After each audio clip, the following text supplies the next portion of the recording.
ഓണം പടിവാതിൽക്കലെത്തി മലയാളികൾക്കിന്ന് ഉത്രാടപ്പാച്ചിൽ. മാവേലിയെ വരവേൽക്കാൻ ഒരുങ്ങുകയാണ് മലയാളക്കര. ഉത്രാട ദിനമായ ഇന്ന് മലയാളികൾക്ക് തിരക്കേറെയാണ്.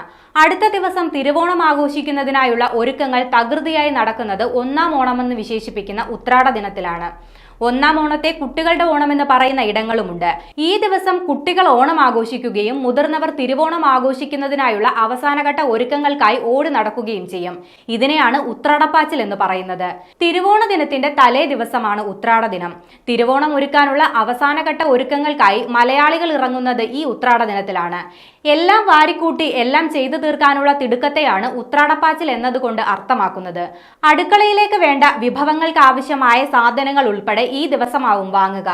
കൂടാതെ ഉത്രാടനാളിലാണ് അത്തം ദിനത്തിൽ ആരംഭിക്കുന്ന പൂക്കളമിടലിൽ ഏറ്റവും വലിയ പൂക്കളം ഒരുക്കുന്നത്.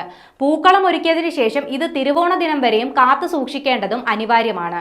തിരുവോണ ദിവസം രാവിലെ ഈ പൂക്കളത്തിലേക്കാണ് തൃക്കാക്കരയപ്പനെ പ്രതിഷ്ഠിക്കുന്നത്. തിരുവോണത്തിന്റെ അവസാനഘട്ട ഒരുക്കങ്ങൾക്ക് ഒഴുകിയെത്തുന്ന ജനസഞ്ചയത്തെ കൊണ്ട് നഗരം ഇന്ന് വീർപ്പുമുട്ടും.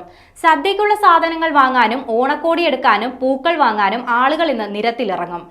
വർഷത്തിൽ ഒരു ദിവസം മാത്രം കാണാവുന്ന വലിയ തിരക്കിന്റെയും നെട്ടോട്ടത്തിന്റെയും കാഴ്ചയാണ് ഇന്ന് ഗ്രാമനഗര വ്യത്യാസങ്ങളില്ലാതെ വിപണികളിൽ കാണാൻ കഴിയുക. വീട്ടുമുറ്റങ്ങളിലെ പൂക്കളങ്ങൾക്ക് സമാപനം കുറിച്ച് നാളെ പുലർച്ചെ ഓണത്തപ്പനെ വരവേൽക്കാൻ കുരുത്തോലയും തുമ്പപ്പൂവും തെങ്ങിൻ പൂക്കുലയും വാഴയിലകളും വീട്ടുമുറ്റങ്ങളിലെ പൂക്കളങ്ങൾക്ക് സമാപനം കുറിച്ച് നാളെ പുലർച്ചെ ഓണത്തപ്പനെ വരവേൽക്കാൻ കുരുത്തോലയും തുമ്പപ്പൂവും തെങ്ങിൻ പൂക്കുലയും വാഴയിലകളും ഓണത്തപ്പന്മാരുമെല്ലാം ലഭിക്കുന്ന ഗൃഹാതുരത നിറഞ്ഞ ഓണവിപണിയാകും ഇന്ന് മലയാളക്കരയിൽ.